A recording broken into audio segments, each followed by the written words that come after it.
बिस्मिल्लाहिर्रहमानिर्रहीम, अस्सलाम वालेकुम। प्रोग्राम हेल्थ 21 के साथ मैं हूं आपका मेज़बान सैयद ताहा। नाज़रीन, के प्रोग्राम डॉक्टर ईसा लैब के ताउन से पेश किया जा रहा है और आज के प्रोग्राम में हम बात करेंगे जहनी सेहत, समाजी बदनज़मी और समाजी बहाली के हवाले से। स्टूडियोज़ में हमारे साथ मौजूद हैं डॉक्टर मुनीज़ा मौला बख्श साहिबा, एसोसिएट साइकोलॉजिस्ट हैं और drug addiction treatment and prevention professional भी हैं। बहुत शुक्रिया डॉक्टर साहिबा वक्त देने के लिए।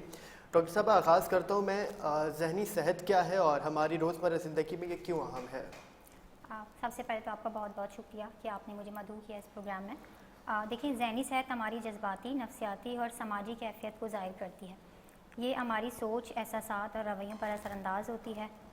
देखिए, अगर हमारी ज़हनी सेहत अच्छी होगी तो हम स्ट्रेस को मैनेज कर सकेंगे। अगर हमारी दिमागी सेहत अच्छी नहीं होगी, हम अपने स्ट्रेस को भी बर्दाश्त नहीं कर पाएंगे, तो हमारी सोच भी जो है ना वो यूजली नेगेटिव ही रहती है और हम दुरुस्त फैसले भी नहीं कर पाते, जिसकी वजह से अगर ज़हनी सेहत अच्छी होगी तो हम मामूल के जो हमारे काम होंगे वो भी हम बहुत आसानी से कर सकते हैं और अपनी फीलिंग्स को भी बहुत अच्छे से मैनेज कर सकते हैं। अरे डॉक्टर साहब, जहनी सेहत के हवाले से जो हम एक देखते हैं चीज़, जिसे कहते हैं स्टिग्मा, ये क्या है? अच्छा, स्टिग्मा हम तो उसे सोसाइटी कहती है सोशल स्टिग्मा, ठीक है, लेकिन हम उसे कहते हैं कि मेंटल चैलेंजेस। बहुत सारे ऐसे लोग हैं जो कि मेंटल चैलेंजेस के साथ हैं। हम लोग ये नहीं कहते कि मेंटल हेल्थ ख़राब हो गई है या मेंटल इलनेसेस का शिकार है। हम कहते हैं कि ज़हनी सेहत के हवाले से जो है ना उनको मेंटल चैलेंजेस हैं, जिसका मतलब ये होता है कि मनफी रवैये बहुत ज़्यादा उनके होते हैं, उनका नेगेटिव एटीट्यूड होता है, लोग उनके साथ सोशल डिस्क्रिमिनेशन करते हैं, उनको सही तरीके से ट्रीट नहीं किया जाता, उनको अनफेयरली ट्रीट किया जाता है, जिसकी वजह से वो लोग बहुत ज़्यादा जो है ना प्रेशर में चले जाते हैं। जब बहुत ज़्यादा प्रेशर में चले जाते हैं, जिसकी वजह से जो है ना फिर वो सही फैसले नहीं कर पाते और वो ज़हनी बीमारियों की तरफ चले जाते हैं। अच्छा, ठीक है डॉक्टर साहब, ये बताइएगा कि हमने देखा है कि बहुत से सोशल इश्यूज़ हैं, बहुत सी चीज़ें हैं जिनके बारे में सोसाइटी बात करने से घबराती है, बात नहीं करती। उसमें हमने देखा है कि जहनी सेहत के जो मसाइल हैं वो भी हैं। क्या वजह है कि लोग बात नहीं करते? Good question. अच्छा, बहुत सारे लोग जो है ना शर्मिंदगी की वजह से इस पे बात करना जो है ना वो महसूस करते हैं कि अगर हम इस टॉपिक पे बात करेंगे तो लोग हमें समझेंगे कि इसकी फैमिली में कोई ज़हनी बीमार है, या जिसकी वजह से हम इस पे बात नहीं करते। और माशरा जो है ना ज़हनी बीमारी को ये समझता है कि ये एक कमज़ोरी है, जबकि ये कमज़ोरी नहीं है, ठीक है। जैसे बाकी मेडिकल कंडीशंस होते हैं, लोग जिस्मानी बीमारी में भी मुब्तला हो जाते हैं, सेम वैसे भी मेंटल लोग बहुत सारे ऐसे होते हैं जो मेंटल चैलेंजेस का शिकार होते हैं, उनको प्रॉपर इलाज की नीड होती है और उनको इलाज के लिए भेजा जा सकता है। बेसिकली हमारी सोसाइटी जो है ना शर्मिंदगी इसलिए महसूस करती है कि उनको लगता है कि ये लोग कभी ठीक नहीं होंगे। और आप बिलीव करें इस बात पे कि ऐसे बहुत सारे कल्चर्स हैं हमारे जिनमें जो है ना ज़हनी सेहत या दिमागी बीमारी पर बात करने को बहुत मायूब समझा जाता है। वो कहते हैं कि इस टॉपिक पे हमें बात ही नहीं करनी, वो बहुत ज़्यादा फ्रस्ट्रेट हो जाते हैं। तो डॉक्टर साहब, ये बताइएगा कि जो स्टिग्मा है वो कैसे मुतासिर करता है जो जहनी मर्ज़ में मुब्तला अफराद उनको? हाँ बिल्कुल, जो लोग मेंटल चैलेंजेस का शिकार होते हैं, ठीक है, उनकी सेल्फ़ इस्टीम बेसिकली लो हो जाती है। जब लोग उनको बार बार कहते हैं कि आपके साथ ये प्रॉब्लम है, ये इशू है, तो वो लोग उनकी जब सेल्फ़ इस्टीम लो होती है तो फिर वो आइसोलेशन में चले जाते हैं। तो जब वो आइसोलेशन में चले जाते हैं तो फिर उनको डिप्रेशन हो जाता है, उनकी एंजाइटी का लेवल बढ़ जाता है।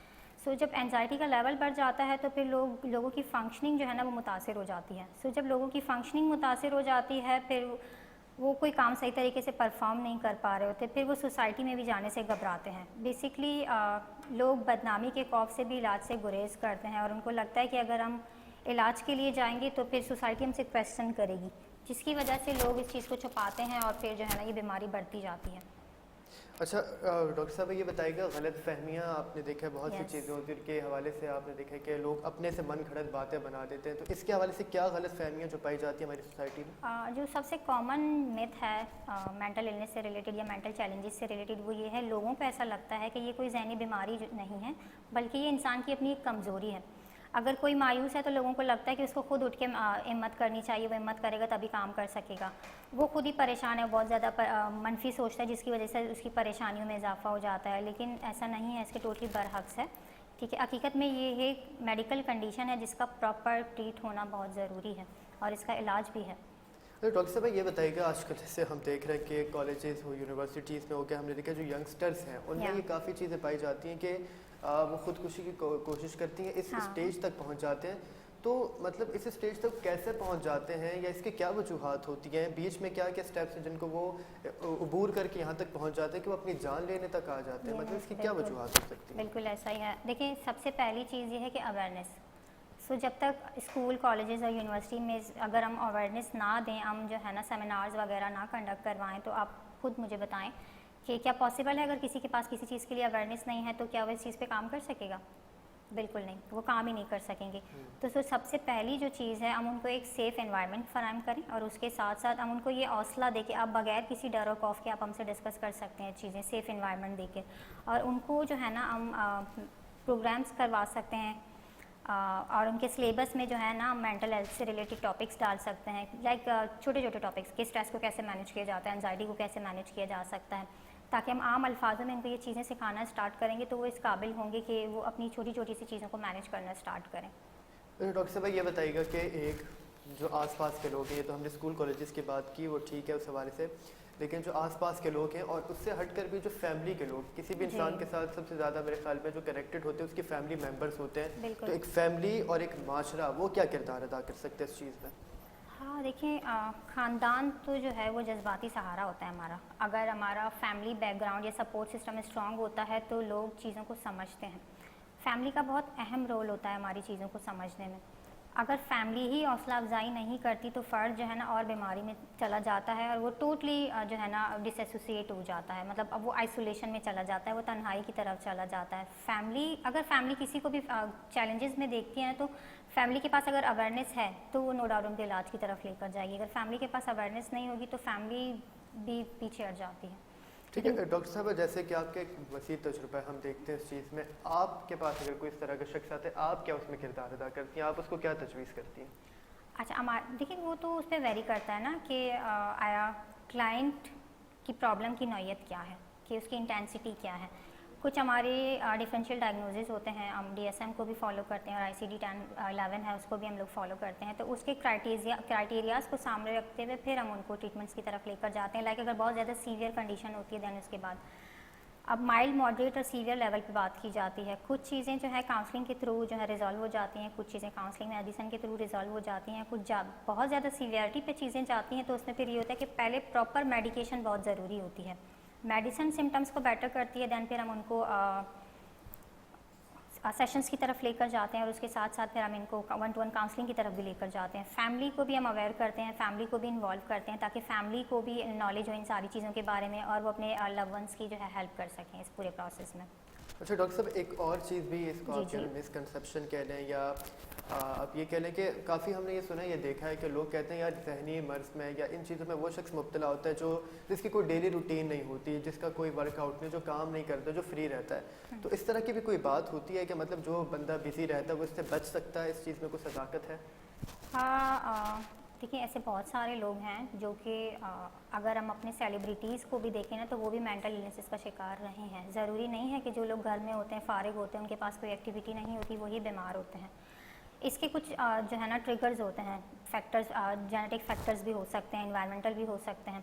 अगर किसी के पास कोपिंग मैकेनिज़म्स नहीं होते ना, हेल्थी कोपिंग मैकेनिज़्म, तो वो बहुत ज़्यादा चांसेस होते हैं कि वो इन चीज़ों की तरफ जाते हैं। और सबसे अहम चीज़ जो आती है ना, वो ब्रेन न्यूरोट्रांसमीटर्स का सारा खेल होता है। तो अगर हमारे ब्रेन न्यूरोट्रांसमीटर्स जो है ना डिसबैलेंस हो जाते हैं या कुछ कमी बेशी हो जाती है, जिसकी वजह से लोग जो है ना मेंटल चैलेंजेस की तरफ चले जाते हैं। ठीक है डॉक्टर साहब, हम इख्तिताम की तरफ बढ़ते हैं। उससे पहले एक इसी से कनेक्टेड एक क्वेश्चन है। हमने जैसे अभी कहा कि जिनकी कोई डेली रूटीन नहीं होती, जो काम नहीं करते, वो इसमें मुब्तला होते हैं, तो क्या ज़्यादा वर्कलोड की वजह से भी आप इसमें मुब्तला हो सकते हैं?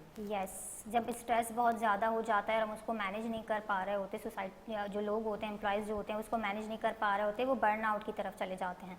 तो जो बर्न आउट की तरफ चले जाते हैं तो उनका एक तो ये होता है कि हम जॉब से एस्केप ढूंढें, और जॉब से एस्केप ढूंढते हैं, फिर वो अपने ही थॉट प्रोसेस में चले जाते हैं, जिसकी वजह से उनका जो थॉट प्रोसेस होता है नेगेटिविटी की तरफ बहुत ज़्यादा चला जाता है।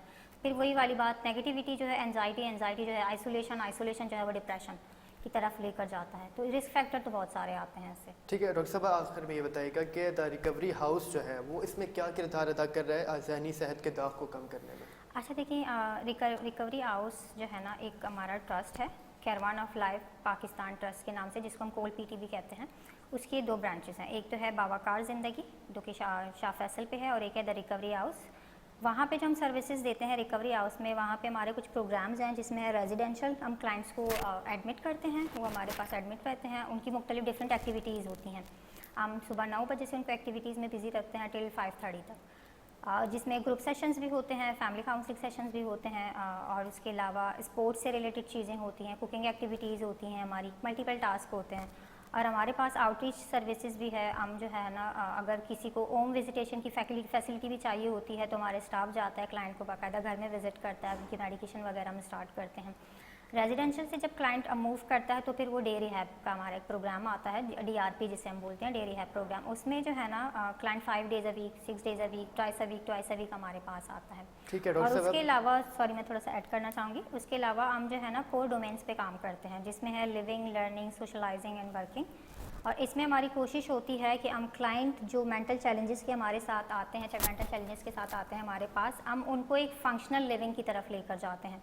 हमारी कोशिश होती है कि हम उनके स्ट्रेंथ को यूटिलाइज़ करें, हाईलाइट करें और उनको एक सपोर्टिव जो है ना एक इन्वायरमेंट दें, और फिर उनको हम बाहर लेकर जाते हैं किसी ऑर्गेनाइजेशन में, ताकि वो एक अच्छे तरीके से एक नॉर्मल इंसान की तरह फंक्शन करके एक बहाली की लाइफ की तरफ आ जाए। ठीक है डॉक्टर साहब, लास्ट में कुछ छोटा सा मैसेज आप देखने वालों को देना चाहिए। सो प्लीज़ अपना ख्याल रखें, अपनी मेंटल हेल्थ का ख्याल रखें, प्रॉपर अपनी रूटीन को जो है ना स्केजुअल करें, उसके अकॉर्डिंगली एक्सरसाइज भी अपनी रूटीन में शामिल करें, अपनी प्रॉपर डाइट का ख्याल रखें, क्योंकि सबसे पहले आप खुद अहम हैं, आप अहम होंगे तो आप बाकी सबका ख्याल रखेंगे। Thank you so much.